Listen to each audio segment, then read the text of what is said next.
Holy shit, is it friggin' cold out this morning. I don't know the exact temperature, but wind chill's pretty bad too. But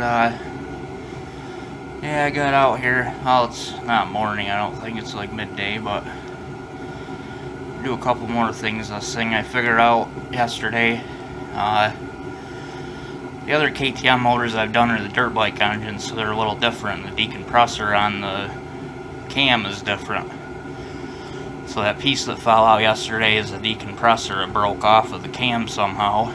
And so I'm thinking the guy said I had no compression.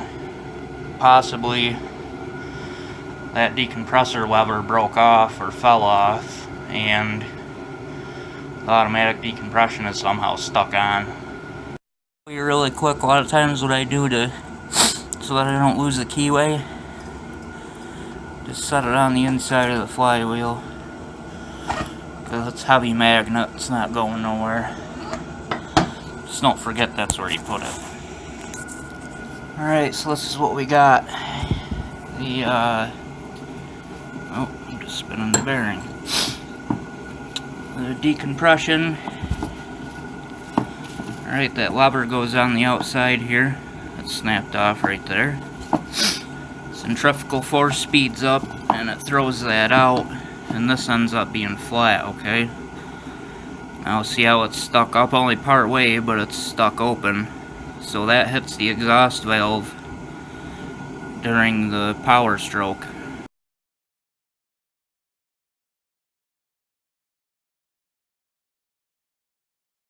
Helps with starting either kickstart or electric start.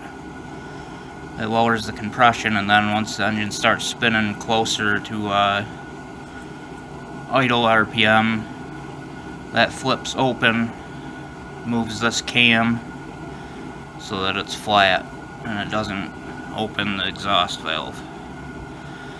So I'm thinking that's possibly the only thing that was wrong with this engine. Somehow this decompression lever snapped and it was stuck on decompression.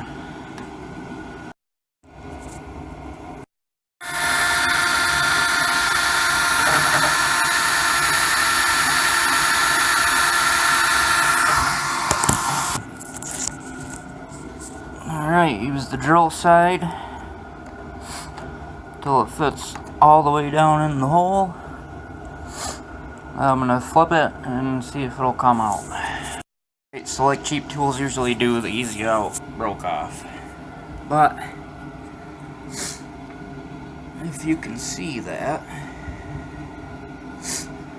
what I did is I took the Dremel and I luckily had enough sticking out where I ground down each side till it was flat. Grabbed on it with vice grips, and luckily it's turning out. So I'll show you when I get it out. There we go.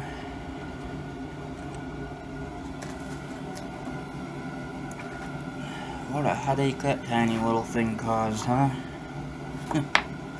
So I got that bolt out. Not sure what I'm gonna do. I'm trying to think what the dirt bike cams are in the KTM engines. 807, I think. I might just buy an 807 cam, because they're a little higher RPM, but more torque, you know. It's not like a high rev, no bottom end cam. It's a really good all-around cam, the 807, I'm pretty sure. So I don't know if I'm just gonna get the whole cam or if I'm just gonna get the decompressor, but either way I gotta wait on the cam chain splitter, which like I said I already ordered, but I don't know how long it's gonna be. So I might have little tidbits here and there of checking the clearance as I can, as far as I have it apart. And then when that stuff comes in the mail, we'll finish it up, get it back in, and fire it up.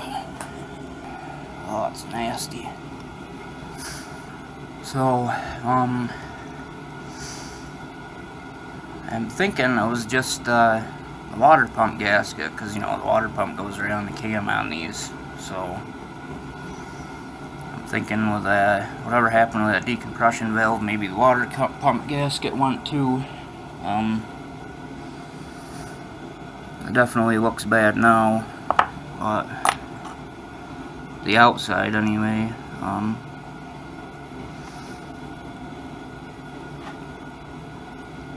Yeah, I mean, these O-rings, there was one missing. Like, it wasn't on there when I took it apart, so that's my guess as to why there's water or antifreeze in the oil. Alright, so the cam chain, we have to break it in order to get the cylinder or the head off.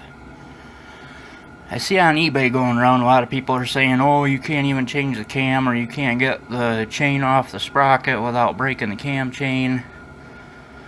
Well, I did it, obviously.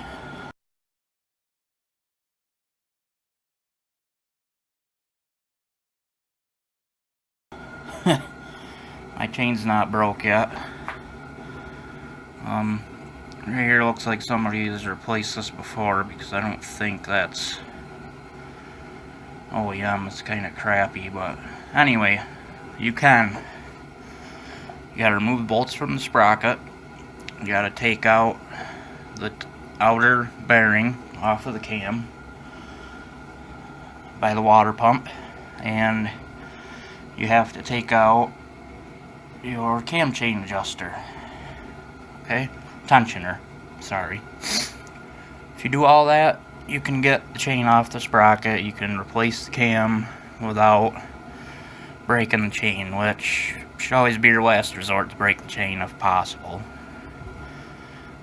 Always use the right tool. Don't buy the cheap Tusk. I mean, if you want to, go ahead, but I recommend Motion Pro.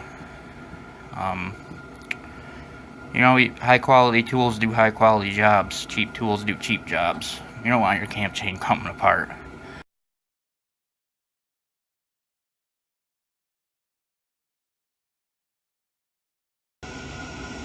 Alright, there we go. Now you just slide her apart and try not to drop anything. I mean, if you do, it's going to come out here, but convenience wise, don't drop anything.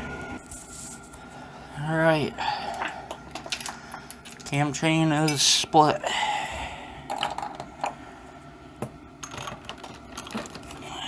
My box of parts. So, piston looks alright. Looks fine, really. Exhaust side has a little bit of scoring, but I mean, it's just trivial. We will check the big end of the conrod, stuff like that. Make sure it's not wore. I don't know what that number is, if that's something KTM does stock or not. I've never noticed that. If any of you guys notice, comment. I love that oiler right there. Splashes oil up on the bottom of the piston. The 2004 YFZ 450 didn't have such a thing, and that's why the 04 was less reliable than the 05, because it didn't have that piston oiler that splashes oil up on the bottom of the piston to help cool it.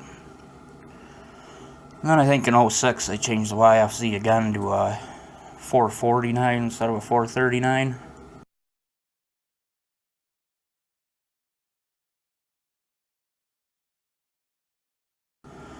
Something like that. I had the 05, the Ron Woods Rotax kit. Mikuni carburetor, 42mm. Obviously porting and stuff like that. It was fast. I liked it. I had nitrous on it too.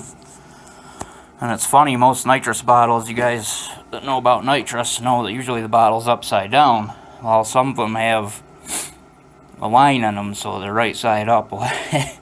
I bought the bottle used and I didn't know, so I had the bottle the wrong way, and you know, obviously pretty much right away you figure it out, but put the bottle right side up, And yeah, it was pretty cool. It was I had the regulator on that, so I think it was supposed to be a 70 horse shot of nitrous.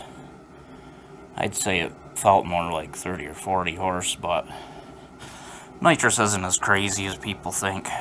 But it's pretty cool. Your RPMs go up 1,500, 2,000 RPMs.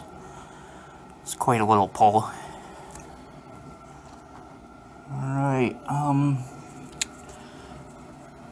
I'll measure the oil pump on this side. There's an oil pump on the other side too. I gotta look up the specs, I don't remember, but I got the feeler gauges. We'll do ring gap clearance.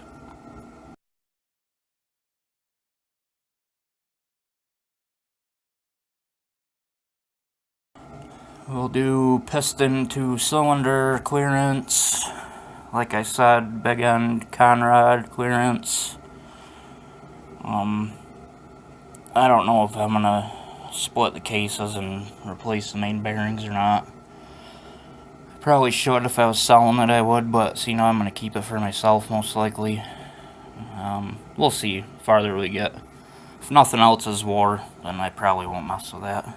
We'll check out the valves too. Take the valves out. And it wouldn't be me if I didn't do some porting. I don't know, the porting is pretty damn good on these motors. I don't know if you can improve much on that. We'll do a little research. I've not reported one of these engines. I've done a couple of things to them, but not much for performance, honestly, on these KTM engines. They run pretty good stock. So that's probably it for tonight. Thanksgiving's coming up, so I don't know when I'll get the cam chain tool. But when I get the cam chain tool is when we can throw it all back together and see how it runs. I have the, I don't know if I already said, I got the part for the cam coming. And link for the cam chain, well, whole cam chain, whole new cam chain. So I'll talk to you later. And I just wanted to say, when I changed the cam without splitting the cam chain, I didn't have to yank on the chain, nothing like that. You don't have to take... Okay, you got the sprocket, alright. A good old cam chain sits on the sprocket like this, right? So once you take out your automatic cam chain tensioner and this bearing, okay, once you get the slack you need, you don't have to take the chain all the way off the gear. All you have to do is move it by one link. Alright?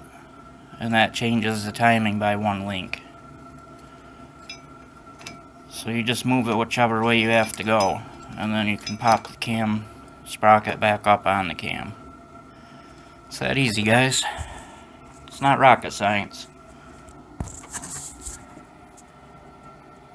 So if we do any porting to this, we might lower the floor some. But, I mean, those are some massive ports, really. There's really no need. If anything, you could go oversized valves. That would help. But, yeah, we might take down the floor some, but I don't think we'll go any wider. Definitely no higher. That's a pretty big port.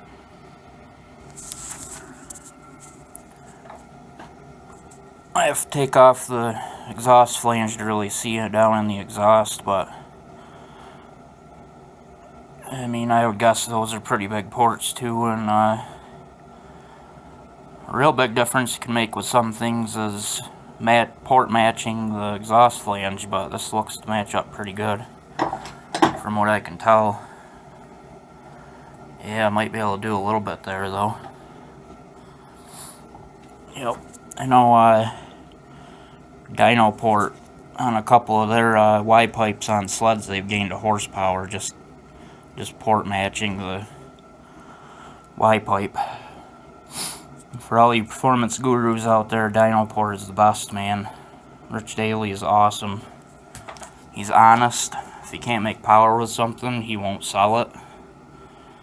Definitely the only person like that out there selling stuff. A lot of those people are blowing smoke up your ass. Colder than hell out today. I'm gonna have to switch from four-wheelers and start on snowmobiles pretty soon, I guess. Probably gonna start on the Indy 500 Twin pretty soon. I'll show you guys, you know, it's already ported. I think there's head work done. I'm not sure if I did head work or not. Decker twin pipes. And like I said, it's a piston port engine, so we're gonna weld reed cages onto the cylinders for a little more power. Mostly a difference in low end power with reed cages. With the piston port, you lose low end power more than anything. Well, we're gonna go with some pretty big reed cages. I haven't decided what yet. Maybe CR500 reed cages, or the reed cages off of XE 700, 800 engine. And we'll go from there. I don't know how big on bore you can go with a 500 engine. It's not that big, like 69. No. I might get into the 70, 71 millimeter pistons. Not much over 500 cc, so probably won't even bother boring it out unless I need to.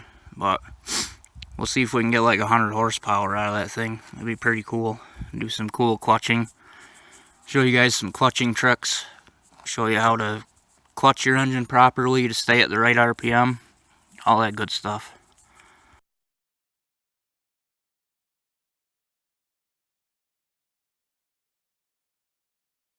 The thing I wanted to say the other day when I was joking about the stuff in my eye, getting the steel splinters in my eye, I wasn't really joking. I mean, I kind of was, but I want to make sure you guys understand the importance of wearing safety goggles. Today I was using the Dremel with the grinder, with the grind wheel, and I no more decided to put the safety glasses on, and I just barely touched what I was going to grind, right? And I must have hit the wheel on something, and that wheel blew apart, and one of the pieces hit my eyeglass so hard it cracked the goggles. That probably would have blinded me. So guys, make sure you wear eye protection. It is really important.